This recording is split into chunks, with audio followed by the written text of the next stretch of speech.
Bismillahirrahmanirrahim. Assalamualaikum warahmatullahi wabarakatuh. Dikisahkan pada zaman Nabi Isa alaihissalam, banyak kaumnya yang ingkar.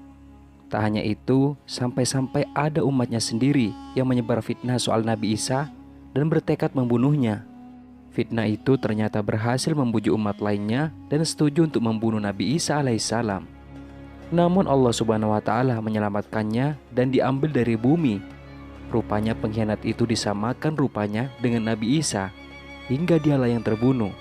Allah subhanahu wa ta'ala menyelamatkan Nabi Isa ternyata juga ada alasan lain, yakni untuk menyelamatkan umat Rasulullah saat kiamat tiba. Berdasarkan hadis dengan sanad yang sahih, dijelaskan bahwa nanti pada hari kiamat atau akhir zaman akan muncul sosok Dajjal yang jahat dan akan dibunuh oleh Nabi Isa alaihissalam. Namun kenapa harus Nabi Isa? Kenapa tidak Rasulullah sendiri yang membunuh Dajjal tersebut? Rasulullah SAW bersabda, "Jika Dajjal telah keluar dan saya masih hidup, maka saya akan membela atau menjaga kalian. Namun Dajjal keluar sesudahku." Hadis riwayat Ahmad Hasan. Mengapa Nabi Isa yang kemudian ditugaskan membunuh Dajjal? Pertama, Nabi Isa tidaklah dibunuh dan disalib sebagaimana persangkaan orang-orang Yahudi dan Nasrani. Namun Nabi Isa diangkat oleh Allah subhanahu wa ta'ala, sedangkan orang yang disalib saat itu adalah laki-laki yang diserupakan dengan Nabi Isa. Dan karena ucapan mereka, orang-orang Yahudi, sesungguhnya kami telah membunuh Al-Masih, Isa putra Maryam Rasul Allah. Padahal mereka tidak membunuhnya dan tidak pula menyalibnya.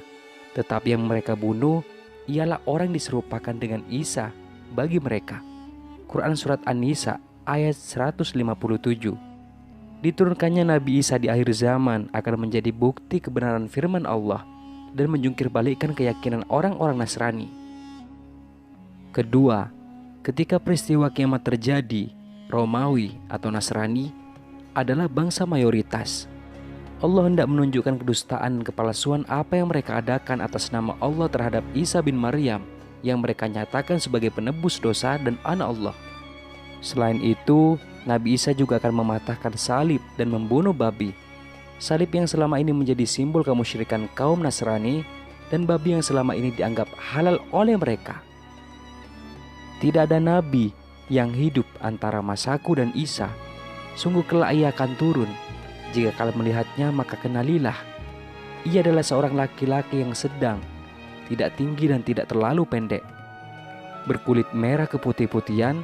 Beliau memakai di antara dua kain berwarna sedikit kuning.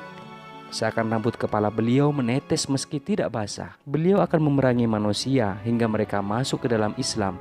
Beliau akan menghancurkan salib, membunuh babi, dan menghapus jizyah. Hadis riwayat Abu Daud. Sahih. Ketiga, Allah hendak menunjukkan kepada orang-orang yang mengada-adakan agama dan keyakinan Trinitas bahwa hanya Islamlah yang diridhoi Allah. Sehingga Allah menurunkan Nabi yang mereka anggap Tuhan untuk memperkuat bahwa hanya Islamlah agama yang benar, sebagaimana hadis yang tadi.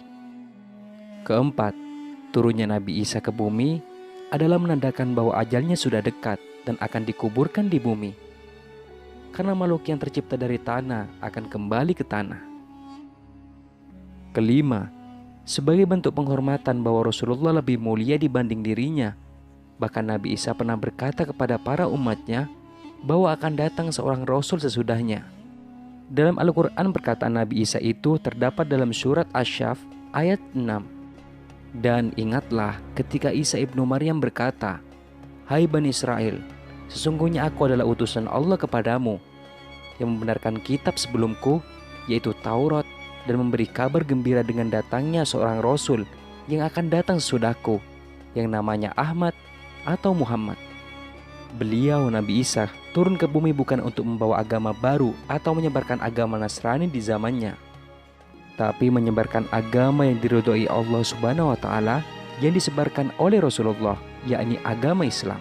Karena Islamlah agama terakhir dan tiada nabi setelah Muhammad SAW.